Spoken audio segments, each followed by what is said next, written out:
opinions be told. Wrexham forever, through thick and thin. It's WREXtra time, let the calls begin. Welcome everybody, we are back. It's WREXtra time again. I'm Paddy Power, this is the local pundit, and this evening on WREXtra time you get to have your say about that fantastic match. Wasn't it nice to have another scrappy Wrexham performance where we pulled out the win? Guys, I'm looking at myself on screen here. I really need to shave, getting a bit bushy. So here we are, 2-1 win versus Sheffield United. And after those cup matches in the past, isn't it nice to do the double over such a strong team? You know, Wrexham is here. We are definitely a team to be noticed in the championship. But that win, that solid win and good defensive performance has put us on track to fight into the playoffs again. We are still just outside. Let me show you where exactly we are. I have an updated sheet here, score sheet. So what do we have? Coventry still haven't played their match. They're on 77 points. Could take a 9-point lead on Middlesbrough if they take the win there. Middlesbrough didn't do themselves any favours today with a draw. So they are on 71. Ipswich just behind them on 69 with a game in hand. Their next game is Birmingham, who are a little bit in the mud. Millwall is on 69 as well. They are basically fighting for your top two. Coventry basically has the win now at this stage, unless something dramatic happens. Then the more important part of the table, we have those fighting for the bottom two, fifth and sixth. Hull are there at the moment on 66. Southampton are there on 63 by only their goal difference above us. 6 goals in the difference there. And then we are in 7th, and Derby is chasing us from behind, 60 points, 3 behind us, and their goal difference is just slightly behind us as well. So I'm going to say straight away, this is in our hands, but I've just been looking at the next 3 matches, which are really, really interesting. And I'm going to say it straight out. We have a fantastic opportunity to pull some extra points in these next 3 matches. First, we have the international break. So some players are going to head off for some more matches, and then they're going to come back to us. It's fantastic to see our players go out and get international duties. We're going to have to get used to this because most of our players are going to be going on international duties fairly soon. Even our young boys are getting call-ups now at this stage, which I'm sure we might talk about at some point. I don't have a huge amount of time tonight, guys, so maybe it'll be a really quick one. Now, I have put the link to the show in the chats, guys. Come in nice and quick, have your say tonight. Do join us. That's the whole point of the show. If you've not been here before, WREXtra Time is about you leading the conversation. You won't be able to stop me giving my opinions, but you can lead topics for what we want to talk about tonight. So, do you know what? I'm going to leave it there. We have Habs in the background already, so I'm going to bring them straight in. Like I said, we're going to maybe speed run this one tonight and only do a half instead of a full 90 minutes, but we shall see how it goes. Habs. There you are. Hello, hello. Yo, it's Interpol's most wanted. Yo. That was nice, wasn't it? It was good. I mean, I said basically on Friday on was it WREXtra's Club? I don't care how we won. I don't care if we have to use any kind of housery. I don't care if we have to use dark arts. I don't care. I just want the win. I don't even care if it's a 1-0 win. Luckily enough, we got 2-1, so it's still something. It is absolutely about it is. We had to defend nicely for quite a while there, but we got on top of it. It reminded me of old. You know, we didn't have the possession in this one. I think it was roughly 60-40 at the end of it. We did have to fight for it. They were getting through our midfield. Our midfield was a little bit weak there today, but we got the job done, and that is what's important. Old school victory. I mean, it was shaky, but yeah, it was. But then at points when you see them pressing forward, they were aggressive when they needed to be, and it was a massive contrast coming out in the second half. We did start pushing a lot more aggressively, but the thing is that I think Sheffield were just weak defensively. They just did not have the same tracking ability. We all the failings that we had on the Watford match, we avoided today because we were properly tracking back. We were. Yeah. So just to answer a question here, is Kabore going on international duty? Yes, he is, as far as I'm aware. I think he was called up for a friendly. Pretty much everyone that's in the Premier or Championship player that's an international player, that if they're international, then they're more than likely to be called up for international duty. So. Esteban, Paddy, that was not nice. What exactly wasn't nice? I'm not quite sure which part, the whole match, or what exactly are you referring to there? Apparently, Kim Wilder was not happy to shake Parky's hand today, which was interesting. If that's the case, he may just have been upset at a loss, you know. I mean, he probably felt like he had it in his hand, so just about. Yeah. But I don't think it was a cagey match the entire time. Well, the first half most especially. So, I mean, we only went down in the second half, and then we scored not really that much more. Well, it was just only a few minutes after, really. So it was pretty quickly that we scored back. So I was getting shades of the last match that we had with them. And what's interesting now is we've got two players that are on double-digit goal lines now, so double-digit goals. Yeah. Windus is on 10. Windus is on 10. Some lovely play for getting those goals. Really nice there. Kabore, I would say, was a little bit hit and miss today. You know, he was looking up, trying to get lovely crosses in, just didn't happen. But the one for the goal was absolutely spot on. You could see him running in, looked up to see where Smith was, and put it on the button exactly where he wanted it. I think a lot of it was to do. I mean, Kabore is putting in a lot of nice crosses today. So a lot of them, I think a lot of the players are just not. They weren't there. They didn't get there fast enough. Yeah, they didn't get there quick enough. Like you should have gotten there because Kabore is in the right place. He's gonna get tackled or anything. Just get there, and he'll be there to pass the ball over. But a lot of them just weren't there on time. But the one where he got the assist, that was seeing Smith dive in like a missile, like a rocket, just boom, hits in. That was a good one. He's on 7 goals now as well, so he's tracking on to getting close to double digits as well. Yeah, Kabore got himself a nice assist. Then the Windus goal. Who started that? Because it was a lovely pass in first, then over to Windus, wasn't it? I think it was either Vinyl or O'Brien. No. Well, I know the assist came from Smith. The assist came from Smith. It was. Yeah, but who passed it to Smith? Because it was a lovely pass before the assist as well. I think it was O'Brien. It was. I think it was O'Brien to Smith to win that on that one. I mean, it was a jammy match with jammy goals, and that's all we needed. So. Yeah, that's all we needed. No, I mean, I don't exactly care how we win. So I called a few things before the match started in the pre-match show. I said, one, Dobson's going to get another yellow card. I was wondering what minute it was going to be, so he did get himself a yellow card. And I was wondering about Lewis O'Brien playing forward again, and whether he might actually get himself another fantastic chance on goal and miss it, unfortunately, and he did. Lovely chance at a header. He got the head to it, but miscued it. There was another one where he should have shot. He should have shot as well. He should have pulled the trigger. Like he was in a good position as well to have shot it. I mean, the funniest thing would have happened. It wouldn't have mattered. We would all been complaining about him anyway if he missed a shot. But he was in a nice position to just pull the trigger.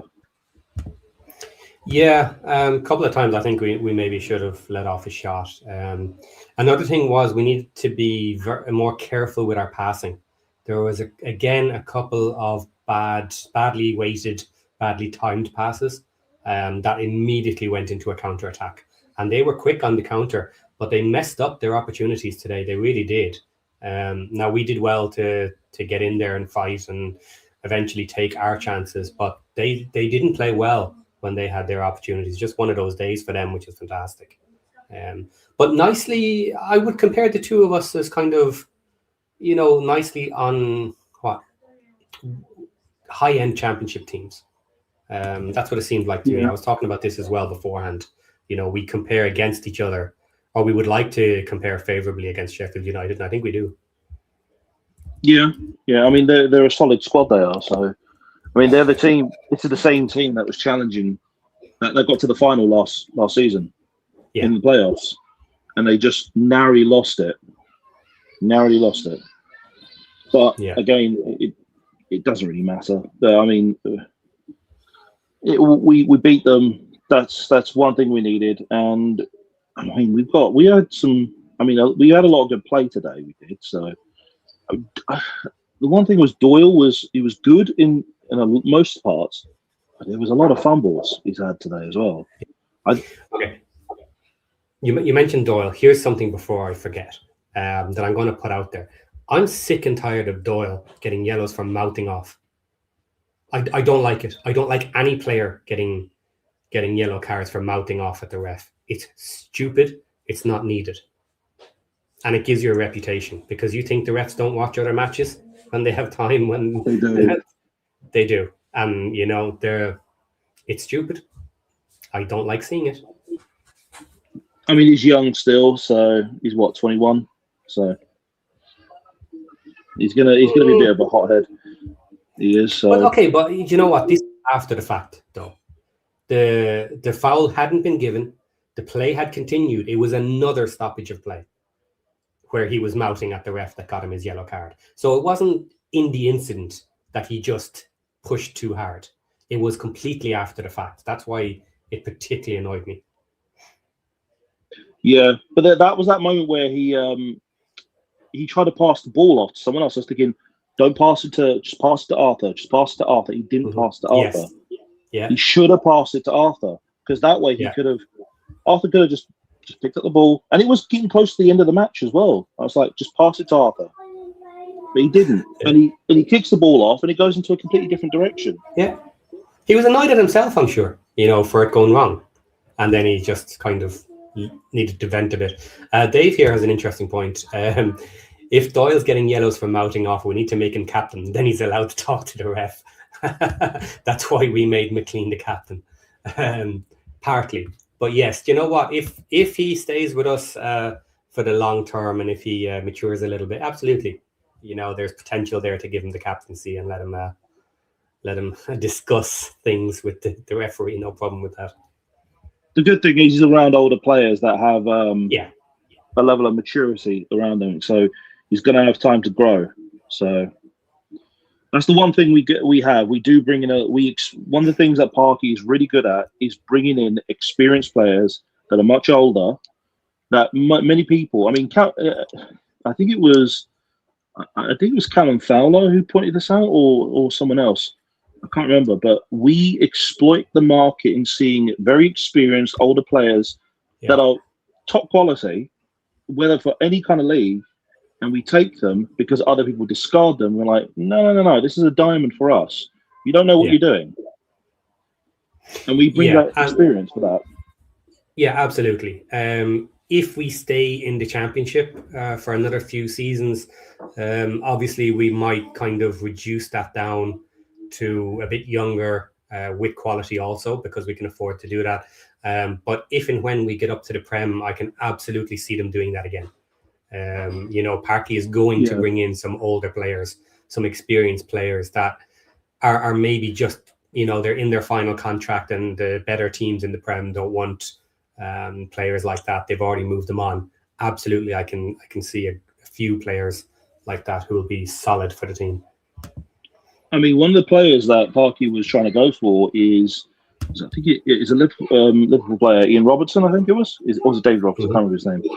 Yeah, he was looking at him. I'm thinking, he's a champion player. He is. He's won trophies. I'm like, if you get him, he'd be perfect for us. He knows how the Prem works. He knows how it functions, and using him would be brilliant. So having that kind of player is good, especially those who have won things as well and know how to survive in the Prem. Yeah, absolutely.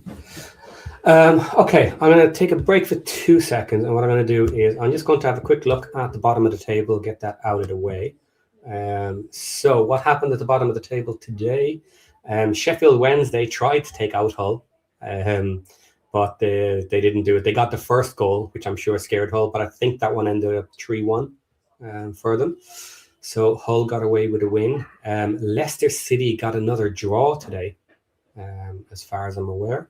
So they are still in the bottom three, and Portsmouth have a game in hand on them with an extra point. So they're looking like they've a nice possibility of going down, and it certainly would do no harm to drop Leicester down. That'd be quite fun, actually. That is the most embarrassing thing that would ever happen. Like, that's the biggest fall off for a club to ever happen. If they get relegated, like, it will be like the 10-year anniversary. It would have been of when they won the Premier League. Yeah, and they only got a 6-point deduction. Now, they got very lucky with only a 6-point deduction, in my opinion. But like, add 6 points to that, they're on, what, 45 points?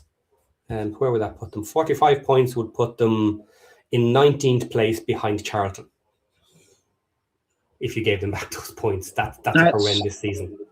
They got off very lucky because the Prem was telling. I think the Prem and the EFL and the FA were just discussing amongst each other. They're like, no, give them. They violated a lot of big rules for that, and yeah, that Leicester really need to quickly sort out their act and get themselves out of that situation, because it isn't looking pretty for them. Yeah. Okay, so get rid of the bottom end, because that's not that important to us. But I've already shown where we are at the moment. So let's have a little look at the next 3 matches, because obviously with the international break, we have a little bit of time to bring a couple of players back. But I think we have an opportunity in these next 3 matches. So let's have a look at it. When we come back, we got West Brom. They are currently in 20th. They have won their last 2 matches, fighting to obviously stay out of the relegation zone. But a great opportunity for us to take 3 points and keep us going there. Then we have Southampton. So this is where it's all in our own hands. They're right beside us. We can take the position back by taking those 3 points and pushing ahead. So that's a fantastic one. And then after that, we have our old pals Birmingham, who at the moment are on a little bit of a slump. So we'll see how that is.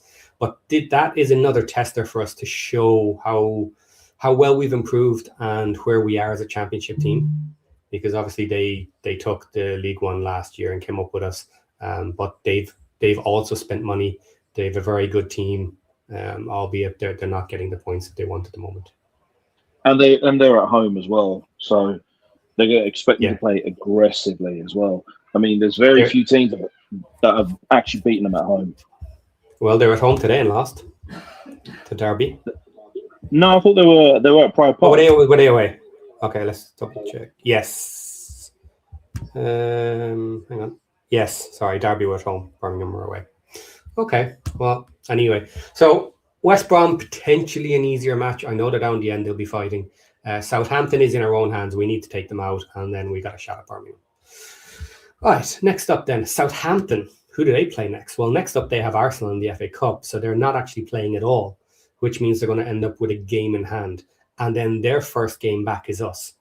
And it's only on a Tuesday after playing the Saturday before versus Arsenal for the FA Cup. Now, we had a horrendous match back against Hull after we had our Chelsea match in the FA Cup. So let's hope Southampton are not up for it when they come back from fighting out an FA Cup match. Last thing we want there maybe is Arsenal to just smack them to pieces and then finish at 90 minutes. Unless, of course, that breaks their spirit. I get the feeling they're just going to throw it away. They're going to throw that match away. Maybe. Why would they want to give up their league? Why would they want to threaten their league position when they're going up against this monster they're going to face in an FA Cup match? I mean, they have literally a kid who's doing GCSEs who scored against Everton. Okay. We'll see on that whether they do or they don't. Literally. Yeah, look, they might, but we'll wait and see.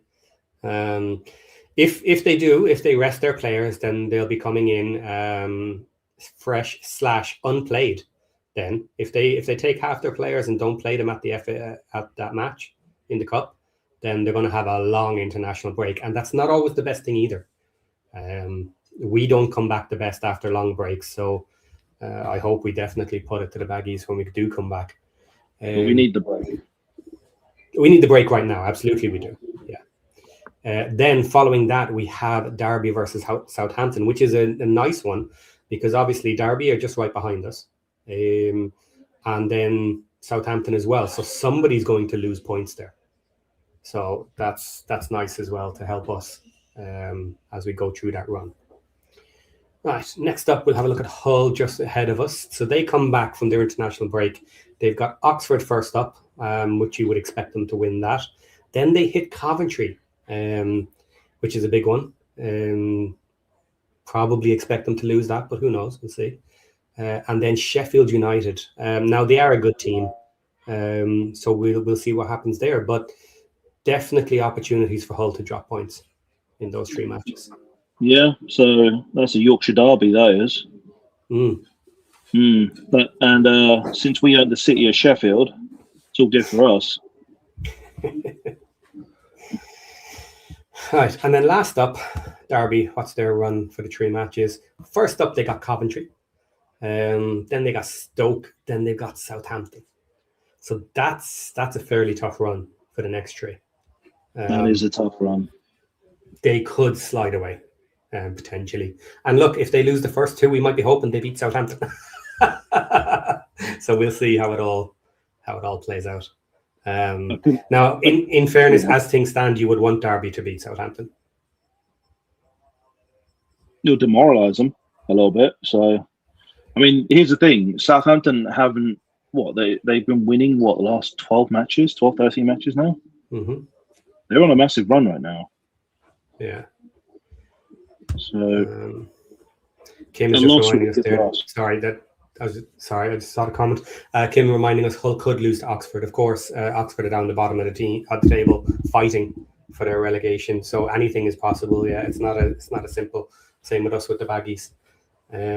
But considering the next 3 for everybody here, there's opportunities for it to go the way we want and to take a few points on everybody. I mean, we should always have the expectation that Southampton's going to win, with the exception to Arsenal. I mean, you're not going to beat Arsenal. No one's going to beat them. Yeah, they're the best. They're the best team in Europe right now. So, but the exception being Arsenal. I mean, we should expect them to win every match from this point onwards. And if they don't win, fine, that's good for us. But every match, we should go in with the expectation that they're going to win, except us. I mean, we gotta. That's other exception, but we got to beat them. We have to, and we have to beat them on home ground as well. Okay, so let's make that a given just for the fun of it. So Southampton are going to win their matches, which means they're going to likely finish ahead of us. So out of our 3 matches here, West Brom, Southampton, and Birmingham, how many points do you think we can pull from that? I mean, it's a tough fixture. West Brom, I mean, did they just win today? Yeah. Yeah, they could Last come out 2, fighting. Yeah, they could come out fighting, because they have been fighting for the last few weeks as well. Mm-hmm. So we need to, I don't care how we win, we just got to win, get a point, get the points out of that. 3 points, we could probably win that. Southampton, we have to really turn up for that one. We do. We have to really turn up and try and get the 3 points out of that. Birmingham, quite frankly, 7 points, I'm thinking. Okay. And then Hull. What are Hull going to get out of these 3 matches? I would say they will get... I would say they'll probably get about... I could see them beating Oxford, so for that. I don't see them beating Coventry. I could see them drawing to Sheffield. I could. Which would be 4 and potentially allow us a 3-point game ish. Yeah. Yeah. Okay, and then Derby. That one for Coventry, that's going to be a loss for Derby. I can see Lost to Derby. Southampton. Yeah. I don't know. Because I could see Stoke and Derby being a draw. You and just said assume Southampton are going to beat everybody. Yeah. You're changing your mind now? No. Southampton will win that one. Unless Derby can do something insane, but I doubt that. Yeah. So yeah, let's go with Southampton win. Derby and Stoke being a draw and Coventry winning. So I'd say pace basically about what, 1 point? Yeah, 1.3 point maybe. We'll see.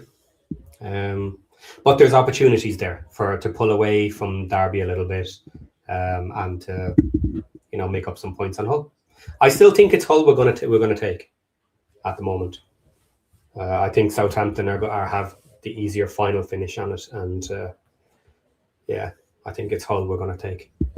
At this point, it's tradition at Wrexham. We don't do things the easy way, so yeah, we always do it the hard way. We never get the easy runs, and it's never going to be so simple for us.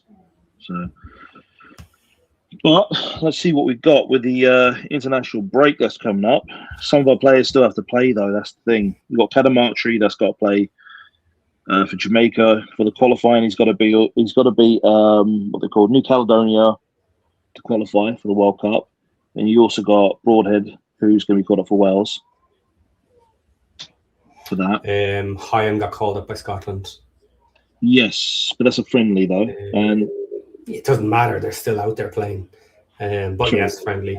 Kabore was called up for friendly. Yeah. Ashfield got called up for the under-21s. He did. But he's playing for Which is Chatham nice. though, isn't he?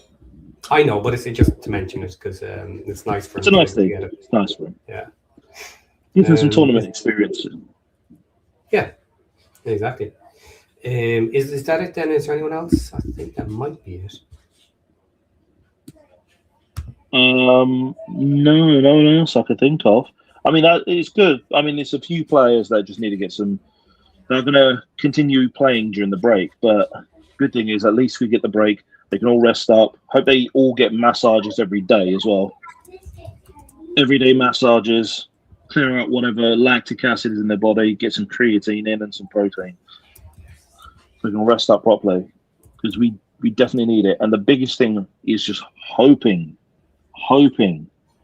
we can get James, Moore, and Kakache back. At least those three. At least those three. Yeah, Kakache coming back, even if he was just covering for Thomason for the last 20 minutes, to give him a breather and get Kakache on fresh, would be a nice benefit. And hopefully, obviously, Kakache just ends up taking the spot back because he's better. Yeah, I'm fine with that too. He needs to stay fit. Yeah, I mean, I don't know what these setbacks are. What are these setbacks that he keeps getting? Are these just pulling of the muscle or anything like this? Is it ligament? Is it cruciate? What is it specifically that he just keeps getting these setbacks? Because we need him as well, because it gives us not just because of the fact that it's for Thomason, but it's also to give Thomason some rest, but also because it gives us tactical depth and flexibility as well to play differently. Yeah. He's a different player compared to Thomason. We need him for that. And we need James because you need his IQ. You need his scanning, that he can get these balls around in certain places. Yeah. Okay. Let's jump back into today's match and talk about the players. So I'm going to pull up the stats. I just want to have a quick look here. Right. So on our team, the highest was 7.9, and that was Smith, Windass, and Kabore. all got that. O'Brien and Thomason both got 7.8, as did Okonkwo and Doyle, actually. So there's 4 of them on 7.8. Then Dobson got a 7.5, maybe partially because of the yellow card. Hyam got 6.7. He's the only one below a 7 today. So solid points there for everybody all around the board. More or less, yeah. More or less.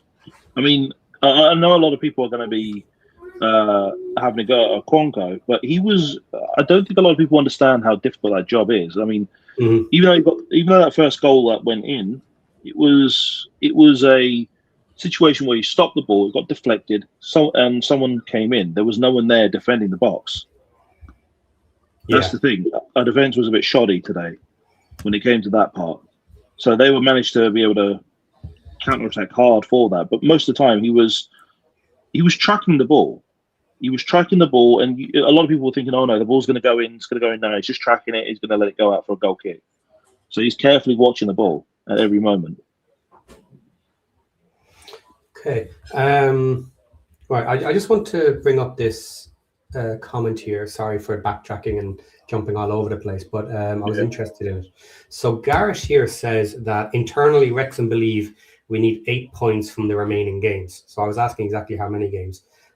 So they had said they needed 11 points from 9. We've just won 1. So 8 points remaining from the last 9. 9 points from here puts us on 72. I'm not sure that's enough. We need a bit more than that. I think we need more than that. I don't think that's enough. It's more like 76 to 78.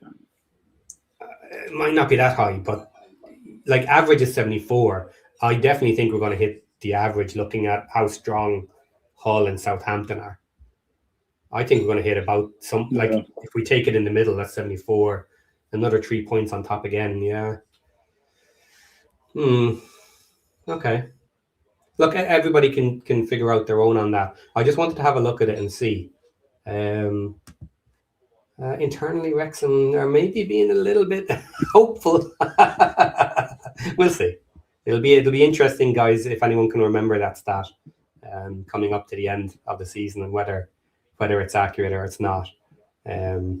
But look, maybe they've done all the figures and looked at how many teams are playing each other where they have to drop points and stuff. So maybe it'll work out. But anyway, sorry, that just took my sidetrack there because I found it really interesting. I think they're just trying to. I think they're trying to just exceed their expectations, really. So. Okay, so our points were really good on the FOTMob for a change. Stats then, we had 60. They had 60% possession. We had 40 expected goals for them. 2.8. I hate XG, but considering the shots they had available to them, 2.8 and only got 1. We had 1.29. We're always low. Our XG is always low, so I don't really care about that too much. Total shots by them, 21, 10 for us. 3 big chances for them, 2 big chances for us. Okay. The momentum is swinging in the second half, obviously. They had a lot of dominance in that first half. Yellow card for Smith, Dobson, and Doyle. Okay, so is there any players in particular we want to bring up, guys, in the chat as well? Throw in some comments if you're not going to jump in tonight. Some talking points from the match about players. Anyone in particular you want to sound out? I know we've just mentioned a few here and there. But who's your man of the match, maybe? It's a hard one to say. It is a hard one. It is a hard one because they. You could tell how different it was when we had Dobson back in the match. You could tell how different the way we played as well because we were because he was always everywhere in the back. He's there. He's always tracking back, and he's always there keeping everything solid. So, and he gave like a. I mean, when he got his yellow, it was more like it was a necessary foul. It was a necessary foul. We had to just take. We have to take it on the chin because that looked like a dangerous moment. That was when he got the foul. Yeah. mainly because they were going for it as well at that point. So, I mean, and one thing as well is that was it Brooks? Yeah, it was Brooks. He was going after Thomason as well. That was a fight on the left. That was because everyone was just taking on Thomason. They're afraid of him. They are. It was, and Brooks scored the highest. He got an 8.5 rating from FOTMOB. Obviously, he scored their goal as well, but he was all over us. Yeah, 8.5 for him. But they were trying to cut off Thomason quite a lot. So Thomason, they're afraid of him and they respect him for that. So we relied a lot on our right today, and it showed quite a bit what Kabore was doing. There was this weird moment where Kabore got the ball. We was right near the point where it could have been a goal, could have been a corner or a goal kick. Kabore gets the ball. He's running there, and I'm just like, okay, keep going forward. Where is everyone? Where's everyone? Yeah. He needs support. He's on his own. He's got 3 men tracking him. I saw that a couple of times as well. Kabore was just getting up there a little bit too fast sometimes. And it shows the kind of the mismatch of speed across the entire team. That when he gets the opportunity and goes, he's too quick. It wasn't even the team to track in. It wasn't even that the fact that it was a mismatch in terms of speed. It was like there was so much space in the middle where they could have provided support, where you could just pass the ball off to either Viner or anyone else. But there was just no real support. It was on his own, basically.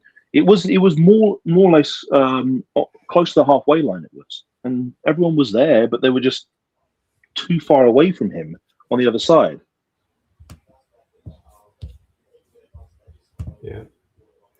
Yeah, it's something Kabore needs to figure out, and this is why sometimes he looks fantastic and sometimes he doesn't. Is if there's nobody there, there's nobody there. He needs to figure out something else. You know, it wasn't on him. It was more on the other players. I understand it. Okay, I understand it's on the players not getting there. Fine, but at the same time, if you get there and there's nobody around, what are you going to do? Don't run yourself into a dead end either. You know. You have to be a little bit smarter than that. But his assist today was fantastic. He was looking up, he saw the man, and he got it done. So he did his job. So I'm not trying to come down too heavy on Kabore, but this has been the problem for a lot of his season. Is for whatever reason this mismatch in timing, where he gets the ball or how he gets it into them. He needs to figure out how to link with the rest of the team better. And look, if he's just too quick getting there, or so, he needs to figure it out for himself. This particular moment I'm talking about is very. This particular moment I'm talking about was like they're at the halfway point. Everyone else is at the halfway point, but there's so much space that you think they should have got there. Yeah. They should have gotten there, and they just left so much space. I'm like, why are you not there to help him? He's on his own. Yeah. And look, maybe that's another good point is for the rest of the team is they should know that he has this ability. And when he goes, you've got to chase it. You've got to get there as well. That's fair enough. Because that's the thing I'm thinking of is that Kabore is just like, I think he's like a step ahead of everyone else. And when he's on the run, you've got to be with him. You've got to be with him as well to link up as well. Because if he can't get the ball in, if you're at the halfway point, you can't go forward, and there's a bunch of people just going to him. Give him support. Tell him to just pass it back or pass through the side. Or if you're just ahead, let him be able to pass it forward. But if you're close to the end of it, make sure if you're in the opposition's box, and you're right there on the 18-yard box, you're close to that area, and he's got no support there, and he can't cross it. Be there for him. Yeah, some people need to step up with him. I mean, look, so Brian Windass is always there with him. He's always there providing support.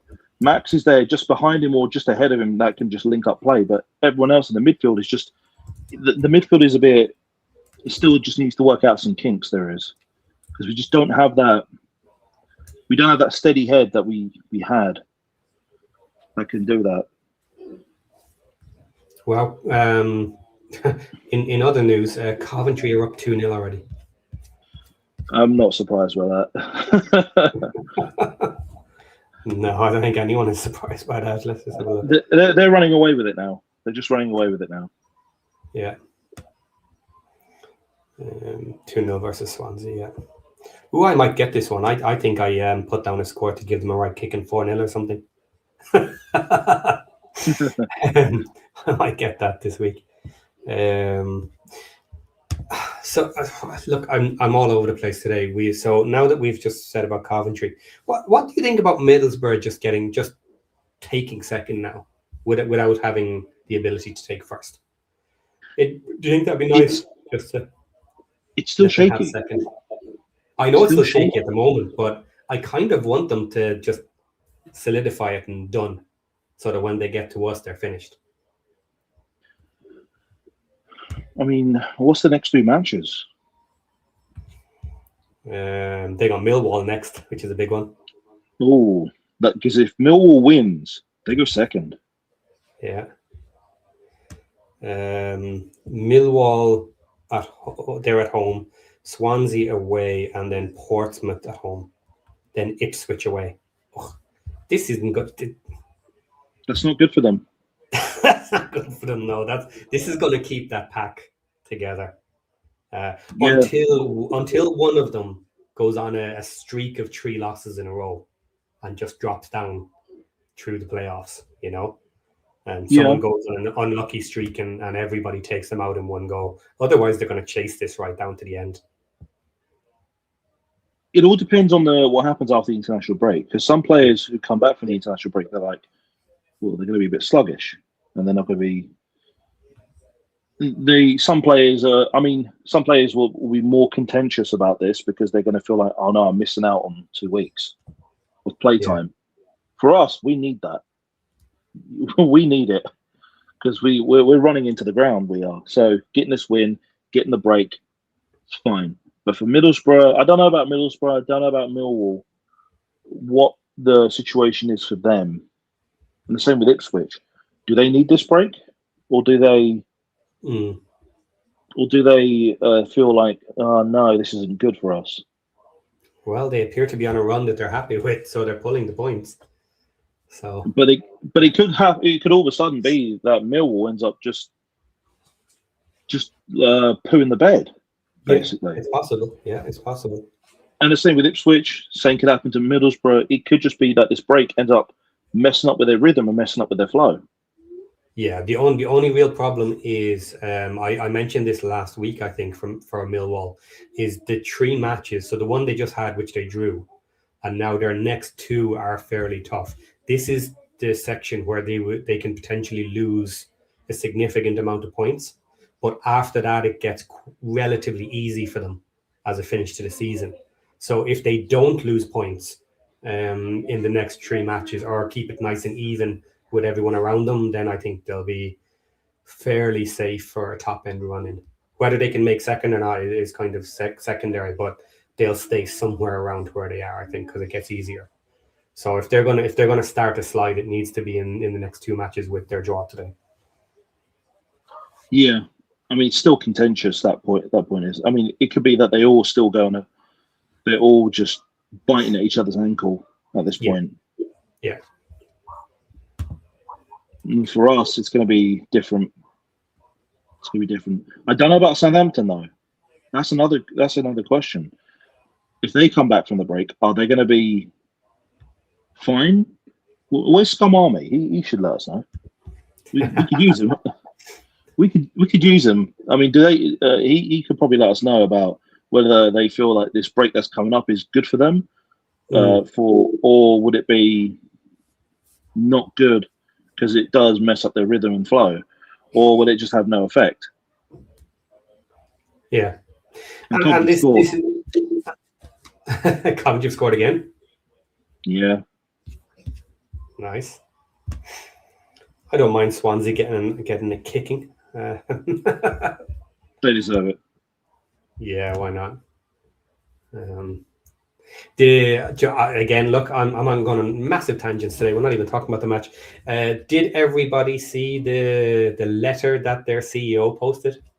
Open letter complaining about the their match and the commentary. Did you see it? No, I didn't see it. What was it? Let me see. Hang on. Here it is. I'm gonna have to give me a second. I'll have to call it up here. Basically, he's calling out how Robin Ryan got the opportunity to do commentary and how it was all about that. Like and in his comments, he completely ignored the fact that there was a main channel and a main commentary. Yeah, it was just. Oh, which CEO was it? Tom Guringer, Swansea. Oh, the bunch of crybabies. Let me bring it up just for fun, because you know what? Any chance to give the Swans a little bit of a kick in here while they're losing out. Yeah. Share screen. Here we go.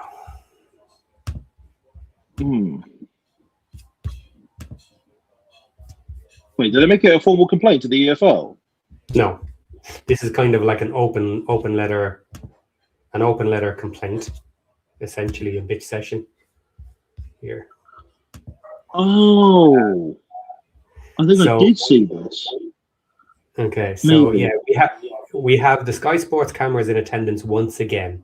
Although hopefully coverage of this fixture will be more balanced than what we witnessed around our game at Wrexham last weekend.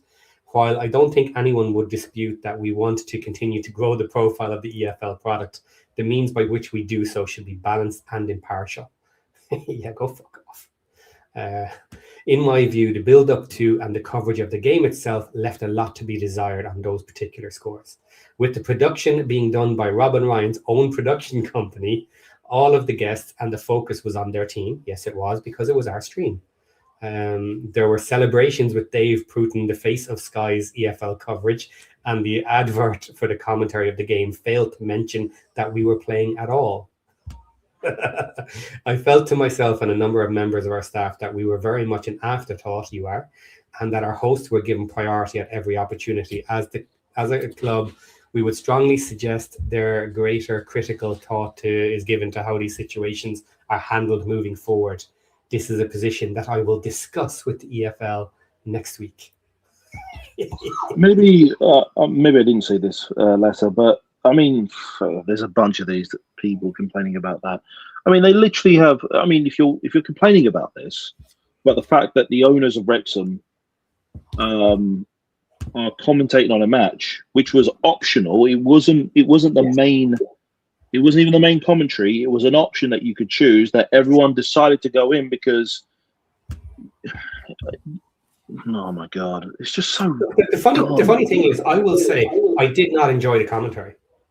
I actually thought it was silly. From the perspective of being a commentary, I was hoping they were going to try and commentate on the match. I knew it would be biased, of course. That's the point. You know, it's just a different set of commentary by one set of teams. So it was always going to be biased. But what it was fantastic marketing for brand new people to get eyes on the EFL because of Robin Ryan. That's what it was. It was a marketing tool. That's the thing. The thing is that there are a bunch of people. I think Zealand is. I can't remember which one. Zealand was it? He did cover it, yes. Yeah, and he was looking at a Daily Mail article about this, and they gave like the same kind of things. Like, well, what about the other teams that have this, mate? One of the reasons why this became what it is, and people tuned in for it, was to see Robin Ryan. I mean, everyone complains about the fact that teams in the EFL do not get anywhere near the kind of money that they would do, and you want to be able to grow the EFL. Okay, if you grow the EFL, you increase the amount of money that gets that flows into the EFL, particularly the Championship. Cool. This is one way you can get the marketing. Hell, if Swans want to do this kind of game, bring in Snoop Dogg to do the commentary for this as well. Yeah. Why not do that? If you have someone big enough, then by all means go ahead. If Birmingham wanted to do it. Exactly, yeah. It would be good to have Tom Brady show up for the commentary on the match just to have fun with it. Or have David Beckham be on there, because they had David Beckham and Tom Brady sit next to each other. Why not do that? Give the kind of, I mean, Tom Brady's done commentary on the NFL on Fox. I mean, apparently not a lot of people like his commentary, but it doesn't really matter. It just Get him on there. He's eyes. You grow the EFL. You get that fame. Do the same with Snoop Dogg. You get more money flowing in, and a lot of clubs will benefit from this. And if other owners want to do this, get them in. Have them have commentary. Have this optional commentary for them as well to be able to grow the match and grow the game. It would be interesting if they started to kind of offer this maybe once a month for different teams that have the ability to do it, have the ability to bring in eyeballs. But not a lot of teams have ability to bring in international eyeballs. And I think that's the problem, is that when they look at the numbers, Wrexham bring in international people to watch it. Whereas, our UK market is our UK market, I think, somewhat. And the thing is, though, right? Think about it like this. We're the most, in all of the EFL, excluding the Premier League, so just for the EFL, we have the highest amount of exposure. Other than that, it would be like Birmingham and Swansea because of Tom Brady, Tom Wagner, and all that. And then you've got Swansea, who've got Luka Modric, Snoop Dogg, like whoever else have that kind of reputation to be able to own that. And I'm like, and didn't Snoop Dogg go there? Didn't they make their entire place a circus when Snoop Dogg came around? Yeah, he went out beforehand and had them waving towels around their head. Ooh, Snoop Dogg towels. Yeah. The thing is, that's actually part of I think it was NFL culture that existed with the Los Angeles when it was the Raiders, Oakland Raiders at the time. They do that thing as part of tradition, and he's bringing a new tradition to football, and eyeballs are there. People complained about it as well. The opposition managers were like, "Oh, I could just smell I could smell." Yeah. Yeah. But that's the thing is, though, it's a great way to get eyes on the EFL, and it's a great way to get eyes on the profile of these teams, and it grows the game, and it increases income. Yeah, and people sometimes complain that they're showing Rob and Ryan too much up in the stands. But you know what? Rob and Ryan are watching the match live. Snoop Dogg didn't even stay to watch the match live. Apparently, he was in the back room and pretending he was there for the whole match when all the word is he had to leave early because he had something else. And the thing is, look at the context of this. Our situation is unique because we were a National League club that has done something completely unusual in all of English football. Triple promotion. That's odd. And we're owned by these two people, and we have Parky as the stoic manager that we have, and we've kept him since then. Simultaneously, we've grown the profile massively. We get international eyes on the match, and the media constantly talks about us. It's not even us; it's the media that constantly talks about us. And simultaneously, it's a match against Swansea, so it's a North South Wales match. So we've got that on a Friday night under the lights, and then you have this as doing extra commentary as an alternative. It wasn't even the main one. It was an alternative, and it's a great way to get eyes. I mean, a lot of people who were just casuals enjoyed that. If you want to listen to proper football, it's not like we listen to Peter Drury doing his commentary on a high stakes match. It's going to be casuals who've never heard of this. I mean, you know who Peter Drury is in terms of as a commentator. Yeah. It's not like this kind of massive thing. I mean, you want these alternatives to grow this. Yes, get Tom Brady. Yes, get those people. I don't really care. I mean, if you got in the Premier League, they've got you've got Michael B. Jordan who owns Bournemouth. If you do an alternative one, bring him on.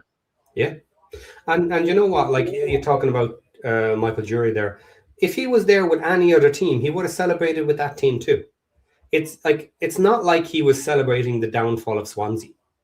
He was just celebrating with who his hosts were. It's very obvious. Yeah, I mean, and the thing is, it wasn't just Rob and Ryan. We had multiple people who have played for Wrexham come through. If you wanted to listen to a serious match, you didn't need the main broadcast of the match was the main commentary. Yeah, it was there. It wasn't even. It was the standard commentary. That was the first one that comes up. You'd have to actively watch the Rob and Ryan. You have to actively choose to see it. Go and actively click on that, which isn't even the main commentary. It wasn't even the main match. It wasn't even the main commentary for the match. Yeah, internationally, it's probably a little bit different because basically we just had two completely different streams. So we didn't have an audio option, or we didn't have a red button or a version of Sky. We literally just had two separate streams, and I think it was the same in America because I actually clicked on the wrong stream first.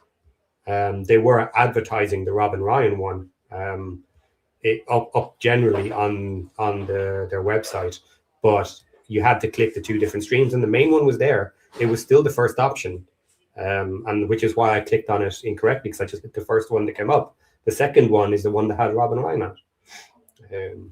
But if you want to grow the EFL, it's a great way. I mean, if you have famous owners or famous people that are associated with this club, then bring them on. Do it. Do this alternative streaming. It's a great way to grow the EFL. It brings eyes to them. Yeah. I mean, you had a bunch of normal people, a bunch of people who maybe support Wrexham, but I'm not interested in the standard thing. They watched the Rob and Ryan one and they enjoyed that more. And I've seen a lot of comments of this as well, of people doing this. Yeah, a lot of people. AZ Randy here is saying alternative commentary of sporting matches and games is big in the US, and it's only going to get bigger. EFL wants USA fans involved in the growth of the sport. It is. And look, there's so many different ways they can try this as alternative commentary. You can get fans of the clubs to come in. You know, you can do different version of watch-alongs that are popular online. There's loads of different ways they can promote this if they want to try. I think they did that with us because we're like a test. I think they did that with us because we got the most exposure, and it'd be a great way to test this out.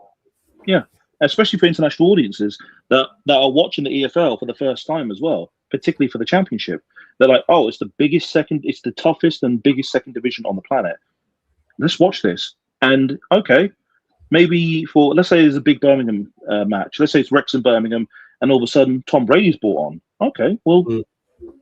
Let's hear it out. Now, we probably won't do it. We probably wouldn't watch it, or probably or we may do. Who knows? Okay, but let's see as we're just talking about it. Let's play around with this concept, all right? Rob and Ryan can't be at every match, but they probably watch a lot of them at home when they're in America because the time zones are a bit different and whatever. What about the Birmingham match? They do another secondary stream, but what they do is something similar to the way we do it. And they show the match, but then they also show Rob and Brady. And that would be good. You know, that would be really good. One from each side talking to each other during the match as a secondary stream. That could be amazing. That would be great. I mean, you got Brady with his team, Birmingham, and then you have Rob with his team, which is Wrexham, and then you have laughing with each other, or giving each other, or having banter with each other, giving each other ribs each time. Yeah, and then you have an actual person next to them who actually commentates properly on football. So you have three people, just like we did in the Wrexham Swansea match. But you have Tom, Rob, and someone else, and they're just commentating back and forth, and you get the banter between those two. That would be really good. Now, sure, if you're an old head, if you're a traditionalist towards that, of course you're not going to want to listen to it. You're going to want to hear that nice, like traditional English commentary that you're going to hear as well. English, Scottish, or Welsh commentary that you hear every time when the match is being played, and you hear those wonderful commentary moments that you would get. You know that that famous one, was it in the World Cup with South Africa? Yeah. Was it Shabalala? I think it was. It was a really good one. It was for that. You could listen to that really nice, that really serious commentary, or if you don't really know what's going on, if you're still kind of casual towards it, you got Rob and Brady on. You got Rob and Brady there.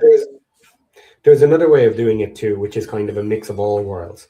Is you can play the match with the normal live commentary, just reduce the volume of the commentary in the background so people can hear it.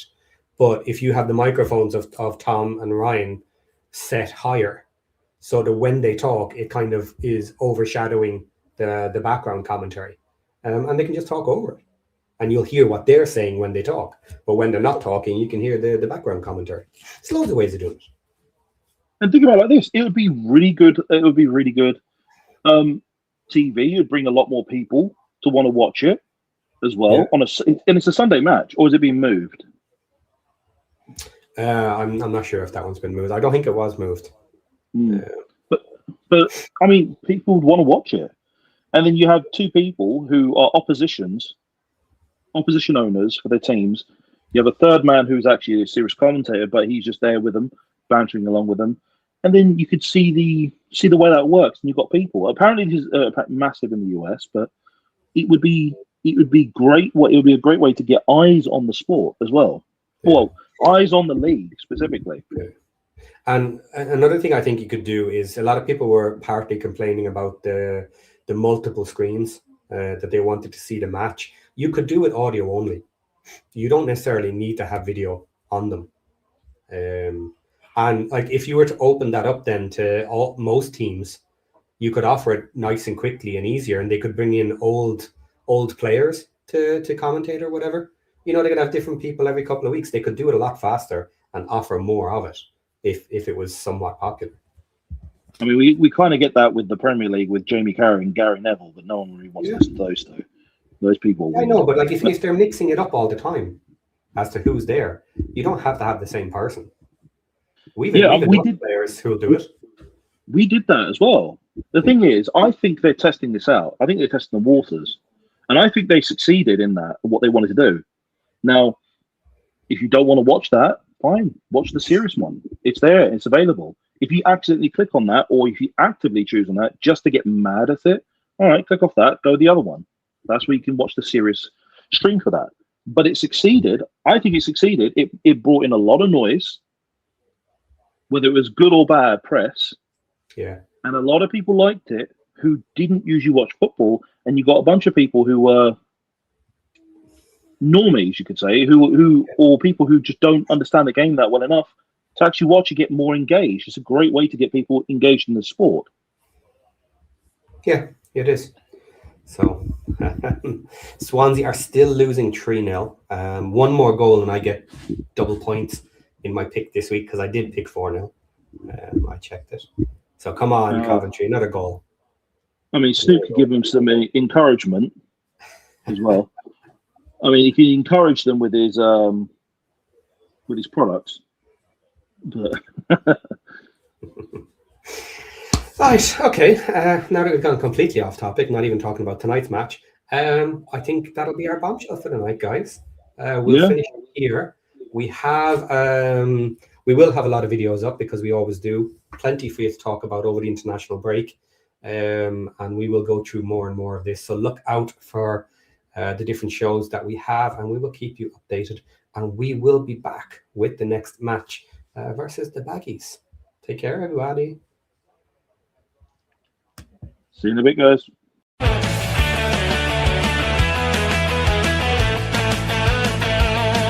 The whistle's blown, the Reds have played. Win, lose, or the passion stayed. From the racecourse ground to around the world, it's WREXtra time, come have your say.